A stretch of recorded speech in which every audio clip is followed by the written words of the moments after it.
Hoy en Radio Universidad de Salamanca y en la radio vamos a hablar de nuestro instrumento, de la voz, de la locución. Lo vamos a hacer con un locutor, actor de doblaje y voz. Se trata de Luis Alberto Martín. Él está en Madrid. Muy buenos días, Luis.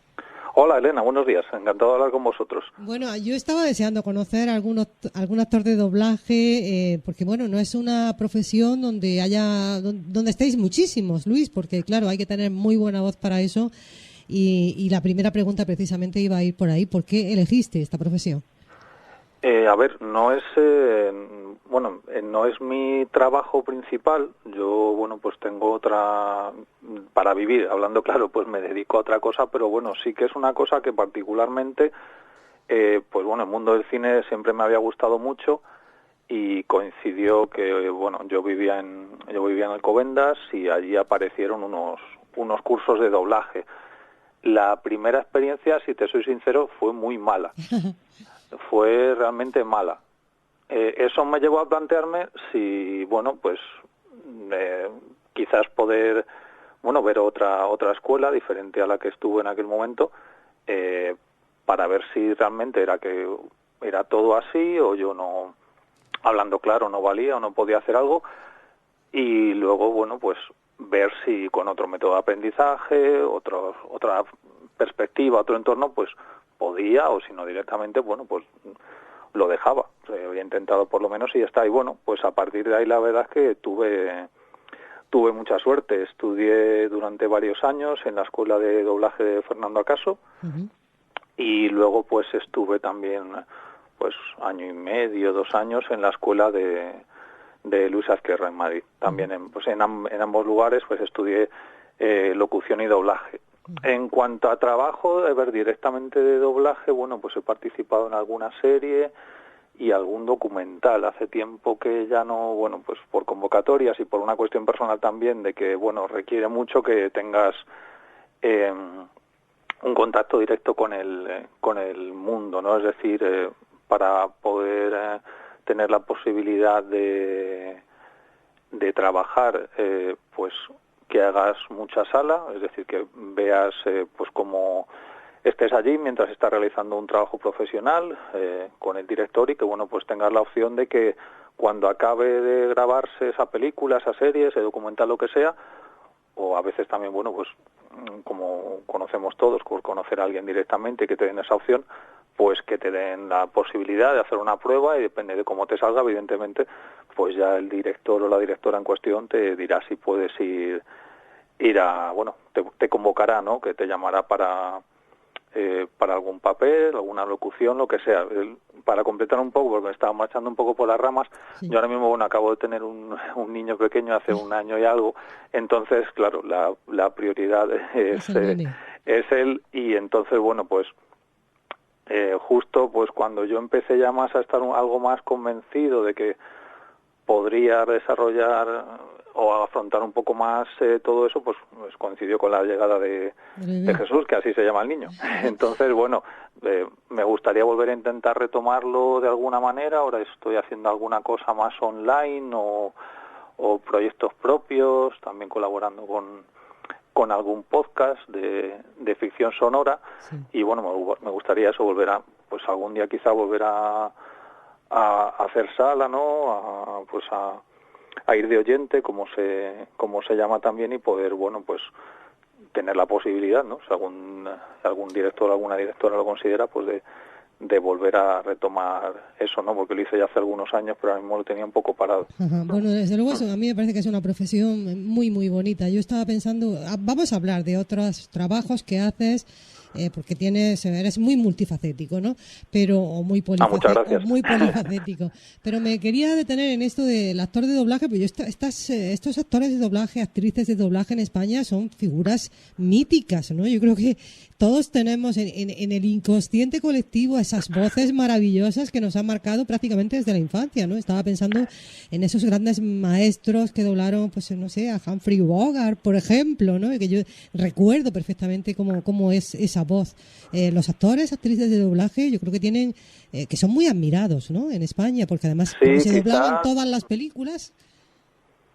Sí, quizá, ocurre que, claro, al no ser al no ser un actor de imagen, pues la gente puede reconocer una voz, pero quizá no puede ponerle nombre, a no ser que estés muy interesado en ese mundo o te vayas directamente a buscarlo, ¿no? Sí que es verdad que ha habido gente que ha que ha podido trascender un poco más allá, y si es, pues por ejemplo, el tristemente fallecido, ¿no? Pepe Mediavilla, que era la voz de Ian McKellen, ¿no? Gandalf en El Señor de los Anillos, ¿no? Para que nos hagamos una idea, o de Morgan Freeman, y luego tienes, pues por ejemplo, también a Joan Pera, ¿no? La voz de Woody Allen, que sí que quizás ha sido uno de los pocos casos más reconocidos, ¿no? Que es de decir, comentarles, ¿no? De hecho, hace poco han salido varias entrevistas con él y decía que la gente lo escuchaba por la calle y decían, joder, es Woody Allen, ¿no? Porque es una voz muy particular, muy reconocible, pero vamos, la lista de grandes actores de doblaje que ha habido en este país, de grandes actores, porque ya que estoy hablando contigo, aprovecho también para reivindicarlo, que hay gente que les llama dobladores, hay gente que se queda, los actores de doblaje son actores al fin y al cabo, muchos de ellos quizás no se conoce, pero también realizan trabajo de imagen, de teatro, cosas que no solo detrás del micrófono, que también evidentemente es muy meritorio, pero no solo en eso, ¿no? Que hay gente que parece que los ve un poco por debajo en los niveles o en la escala de interpretación, por así llamarlo, y para nada, ¿no? Para nada tiene que ser así. Estaba pensando en una película, es que no recuerdo ahora mismo el actor, sé que ha trabajado, por ejemplo, en algunas películas de Barbra Streisand, pero en un estreno que se producía en España, doblado, ¿no? Como suelen ser aquí las películas, que cuando terminó esa proyección se levantó a aplaudir, ¿no? De lo bien doblado que se había escuchado, que se había visto, ¿no? O sea, tenemos magníficos profesionales en España. Y yo no sé, ¿cuánto hay trabajo en este momento? ¿Cómo está ese tema de los dobladores, o bien actores de doblaje o de voz, también para poner voz a documentales, ¿no? Porque realmente hay muchísimas cosas, ¿no? Que se pueden hacer con esto de la voz. ¿Cómo está el panorama actualmente? Bueno, dejando de lado el tema de la crisis del COVID-19, pero no, claro, en los meses previos, ¿cómo está el trabajo para vosotros? A ver, pues ya te digo, yo ahora mismo no he hecho nada reciente en estudio, pues por las circunstancias personales, ¿no? Que estoy evidentemente priorizando a mi hijo sobre otras cosas, pero sí me consta que, bueno, no hay nada más que ver que la llegada de plataformas, ¿no? A España, de vídeo a la demanda. Tienes Netflix, tienes HBO, tienes Amazon y más que alguna más que está apareciendo, ¿no? Entonces todo eso supone, pues, la llegada de más series, la llegada de más películas, la llegada de más documentales, que al final, por lo general, se adapta, ¿no? Se localiza, que es como técnicamente se llama, a ponerle a adaptarlo a ponerle la voz en español, y también, bueno, también por ser un poco más específicos, adaptar esa traducción al tipo de español que se hablan en España, ¿no?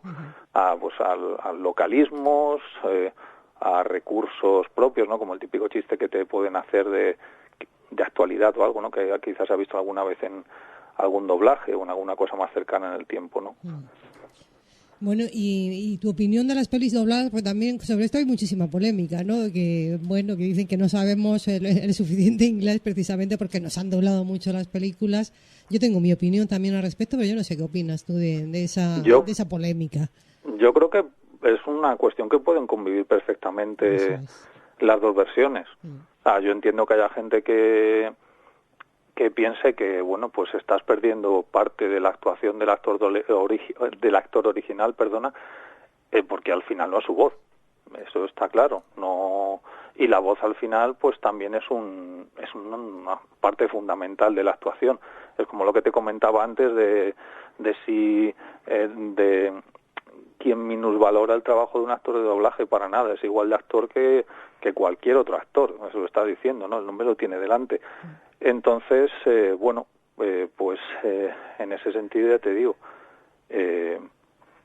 tienes eso ahí, ¿no? Muy bien, vamos a hablar ahora contigo, Luis Alberto, de un proyecto, ya que también eres director de cortos, ¿no? Y has rodado uno que se llama Apuesta, un corto que nos toca muy de lleno aquí en Salamanca porque lo has grabado en la provincia de Salamanca. Sí, eso es. Cuéntanos en qué sitio y por qué has elegido ese sitio. Pues, a ver, lo grabé en la estación de tren de Lumbrales, que es un pueblo que está en la zona de Lavadengo.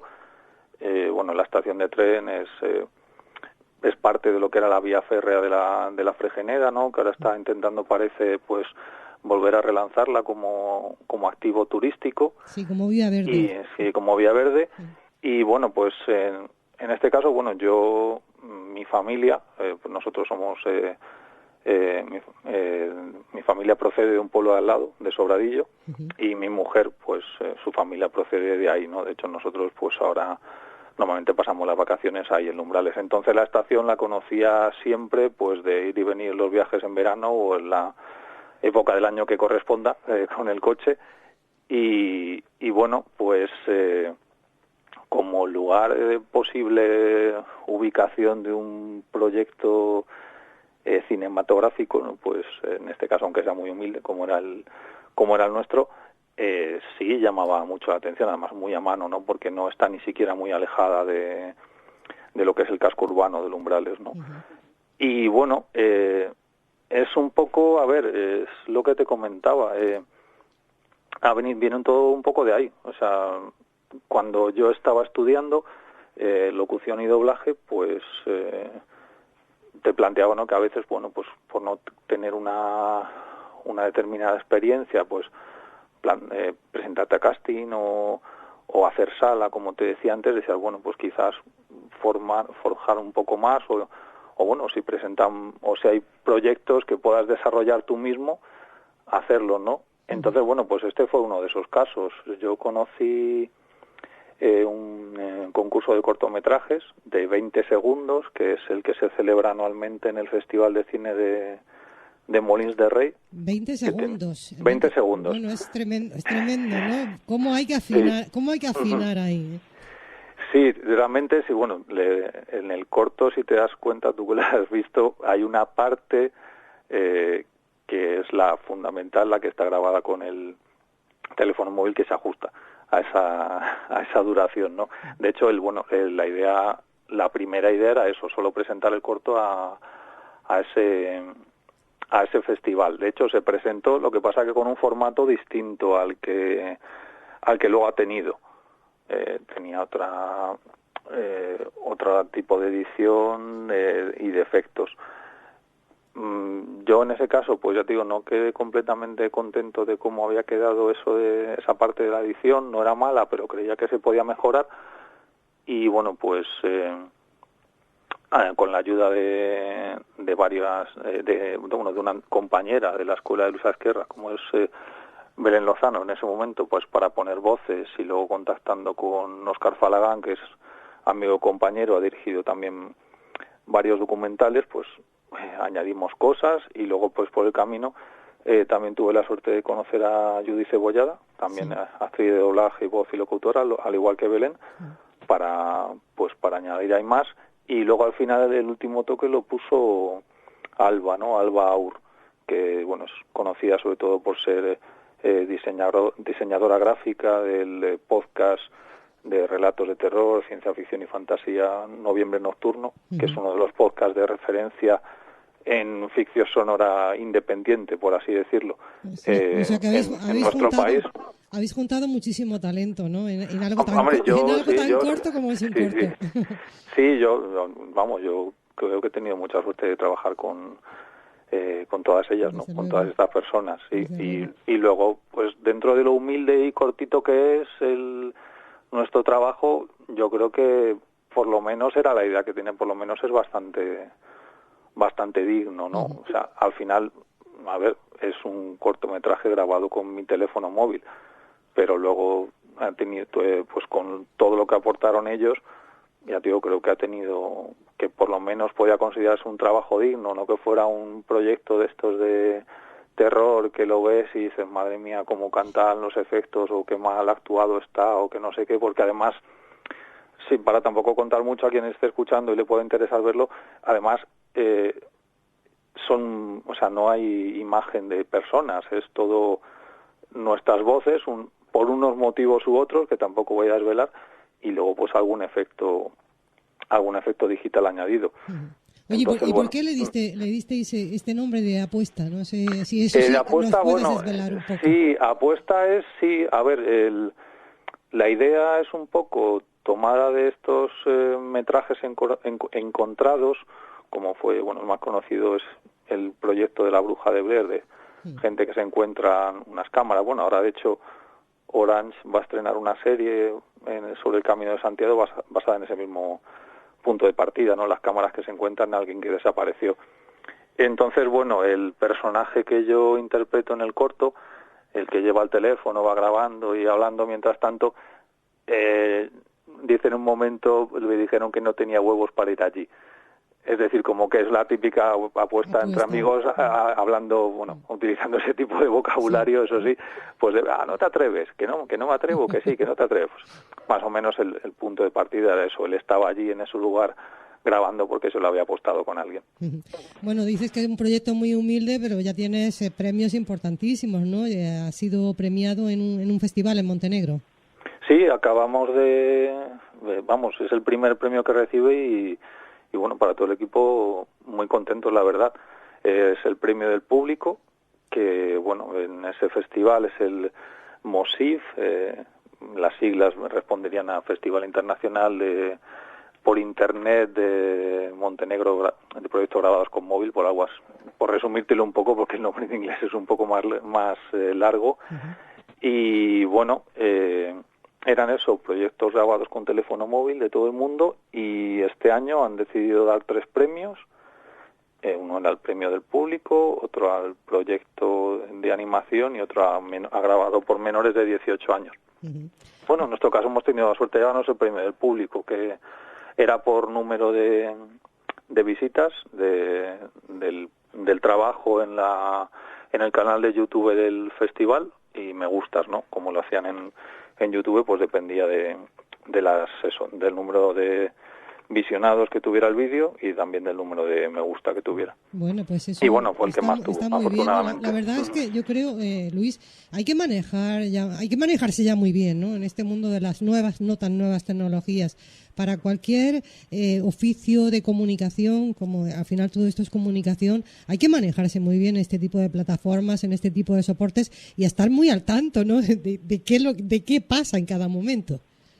Sí, a ver, también es un aprendizaje, porque ya te digo, en el primer momento que grabé el corto, pues incluso me planteé decir, bueno, pues no utilizas efectos. E intentar convencer a mi mujer de, oye, aparece tú por ahí, y no le convencí. entonces bueno, pues ya eso también lo digo, es un aprendizaje de decir, bueno, qué se puede hacer aquí, qué no se puede hacer, de editar alguna cosa en vídeo, alguna cosa en sonido, de cómo plantearte, de que, por ejemplo, pero de bueno, que puede sonar mejor algo, ¿no? Muy al tanto, ¿no? También de los festivales que se celebran, ¿no? Sí, Para presentar el corto, porque creo que también este verano vais a tener alguna cita en Armenia, para el mes de septiembre también tenéis otra cita, ¿no? Eso es, yo fundamentalmente pues lo miro a través de redes sociales, y luego pues hay varias páginas web de envío de cortometrajes a festivales. Yo trabajo sobre todo con Fest Home y con Film Freeway. Entonces, bueno, quizá puede que alguno no lo cubran alguna de esas dos páginas, pero tienes festivales de todo el mundo. Y bueno, es justo lo que tú me estabas comentando ahora. O sea, no lo había anunciado todavía, pero mira, me alegro también de poder comunicarlo ya oficialmente aquí contigo. En septiembre estaremos en Armenia, que bueno, es un poco como lo de Montenegro, ¿no? Que dices, joder, pues que un proyecto tan pequeñito, tan humilde como el nuestro, tenga la posibilidad de llegar a lugares del mundo tan lejanos, y que a pesar de las diferencias culturales que pueda haber, pues maneje unos códigos que sean comprendidos y valorados en en otras partes del mundo, pues es muy, la verdad que es muy satisfactorio. Muy importante, sí. es muy importante, ¿no? Porque además, bueno, es que, por ejemplo, en ese que participasteis, que habéis ganado ese premio del público, es que participaban cortos de muchísimos países, ¿no? De India, de Portugal, de Venezuela, de los Estados Unidos, Australia, Brasil, Argentina, o sea, de un buen número de países son proyectos, ¿no? De carácter internacional, y estar ahí y además ser ganadora, me parece que esto tiene muchísimo mérito y tenéis que tener mucho talento detrás, ¿no? Esto no lo consigue cualquiera. Pues, muchísimas gracias. Claro. Bueno, ¿y qué consejo le darías a la gente de comunicación? Yo no sé si sabes que aquí en la Universidad de Salamanca también tenemos titulaciones, ¿no? Que están relacionadas de periodismo, con comunicación audiovisual y publicidad. Eso sí, es. sí, Entonces, lo conozco. ¿qué consejo les darías a estos que están terminando o que van a empezar ya mismo a estudiar comunicación? Algo que les sirva para moverse bien por este mundillo, que es un mundo, desde luego, muy complicado, el de la comunicación. A ver, yo no sé, no tengo ninguna varita mágica, por así decirlo, ¿no? Y ojalá pudiera hacer algo que les valiera a todos, ¿no? Porque las circunstancias muchas veces dependen de cada uno o del entorno que tengas, ¿no?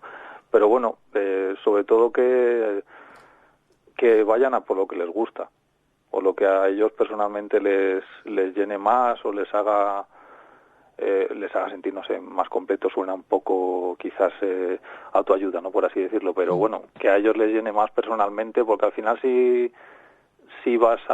intentas hacer algo que no te convence, aunque yo creo que la gente que elige ese tipo de carreras, al final somos todos, digo somos porque yo hice periodismo en su momento, ¿no? Aunque en cuanto a generación estoy, algo alejado ya por años de la gente joven que entre ahora a la universidad, pues sí, yo creo que en todos los casos sigue siendo una cosa muy vocacional, ¿no? Sí. De que por lo general te has dicho, pues yo quería hacer, yo en mi caso era periodismo casi desde que estaba en el colegio, pues entiendo que la mayoría de los casos también es un camino muy parecido, ¿no? Vocacional, sí.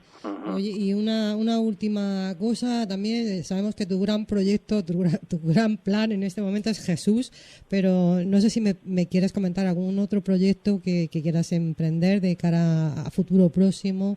¿Por dónde quieres ir ahora? A ver, pues me gustaría, he hecho también alguna cosa de ficción sonora, que bueno, es un poco... por recapitular un poco, también esta cuestión de contar historias en diferentes formatos, estamos hablando de apuesta de nuestro corto, pero bueno, también este camino me ha llevado a afrontar otras cosas como, pues eso, la ficción sonora, que de hecho fue el primer punto en el que me planteé empezar a escribir historias por el mismo motivo que los cortometrajes, ¿no?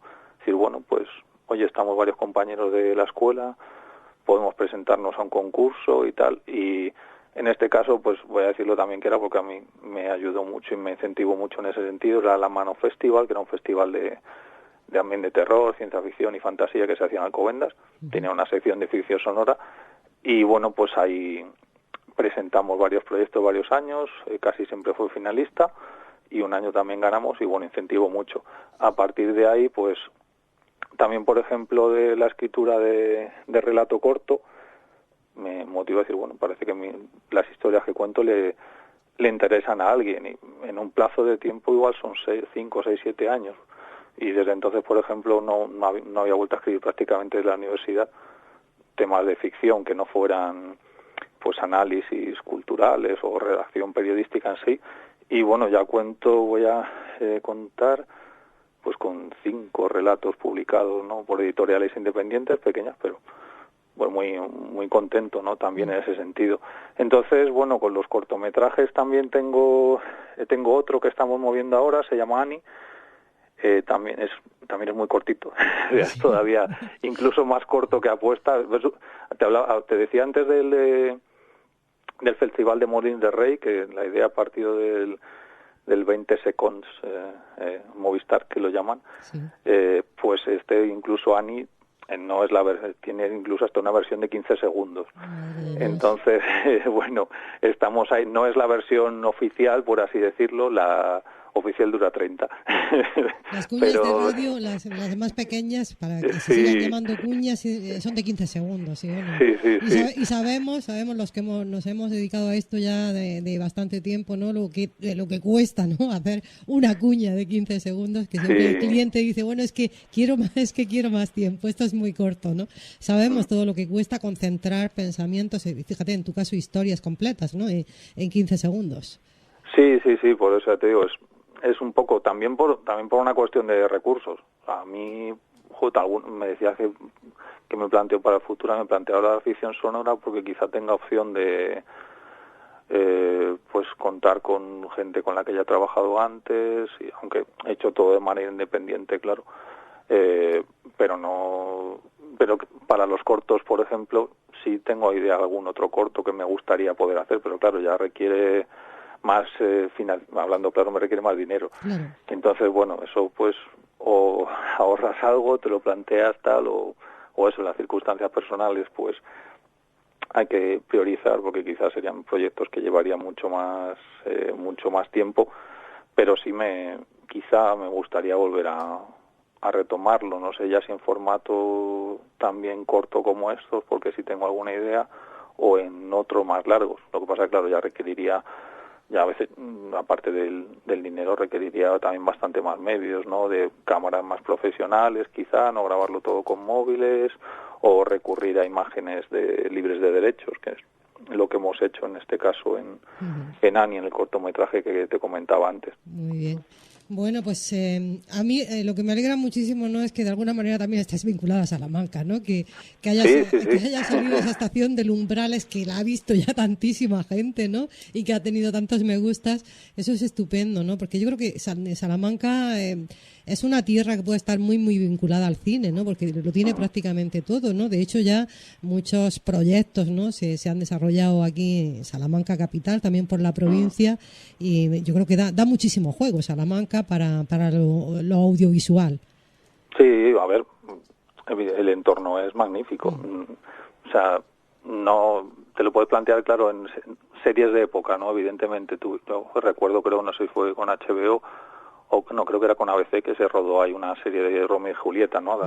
Con un nuevo formato, bueno, y de hecho se ha creado lo de la Salamanca Film Commission, creo, eso ¿no? Eso es. Entonces, yo creo que tanto en la misma ciudad como en todo el entorno de la provincia, ya te digo, yo por ejemplo hace poquitos días, y bueno, por un poco de cotilleo, se empezaba a rodar un documental precisamente sobre don Miguel de Unamuno. En este caso es Televisión Española. Claro, tienes cuando acabe la guerra, claro, me olvidaba yo de la película de Amenábar. La película de Amenábar, y este proyecto que te comento, que ha empezado hace muy pocas semanas, no sé si la semana pasada, que es Televisión Española, en este caso es un documental sobre don Miguel de Unamuno, algo diferente, claro, a la película de Amenábar, más creativa, ¿no? Con más cosas propias de él, ¿no? Este es un documental y se ha empezado hace nada. Y sí, lo que te estaba comentando, bueno, aparte de eso, ya incluso figuras históricas, ¿no? O documental te puede dar, vamos, puedes tener ahí muchísimas historias. Bueno, recuerdo que hablando de lo que he hecho yo, pues recordar un poco, también se rodó alguna cosa de terror, creo que Tuno Negro se llamó hace ya unos cuantos años. Sí, que era una película muy mala. Eso es, sí, yo las referencias que tengo no he llegado a verla, pero mi mujer, que es de Salamanca, o sea, no es nativa salmantina. Sí. Después ella me decía, es una película muy mala. Sí, con Eusebio Poncela y Alejandro Jorge Sanz, que son muy buenos actores, pero la película pues, no tenía mucho fundamento, la verdad. Entonces, ya digo, aparte de lo que pueda haber en la misma ciudad de Salamanca, creo que toda la provincia tiene varios entornos que para ambientación de escenarios o incluso ideas que te puedan surgir viéndolos, pues tiene muchísimo margen. A ver, yo voy a hacer un poco de patria pequeña también, ¿no? Yo grabé el documental en Umbrales, pero por ejemplo yo tengo mi pueblo Sobradillo, tienes ahí la antigua torre del homenaje, tienes tienes un antiguo convento ahí del siglo XVII, si no recuerdo mal, medio derruido, perdido en el campo, tienes las Arribes del Duero, ¿no? Que es asomarte a uno de esos cachones o a esos miradores y ver ahí pues todo el cauce del río, los buitres volando, la naturaleza y en todo su esplendor y la tranquilidad que la acompaña. O lo mismo en Fregeneda, más allá de las vías del tren, ¿no? Tienes pues justo la frontera con Portugal, la desembocadura del río Duero.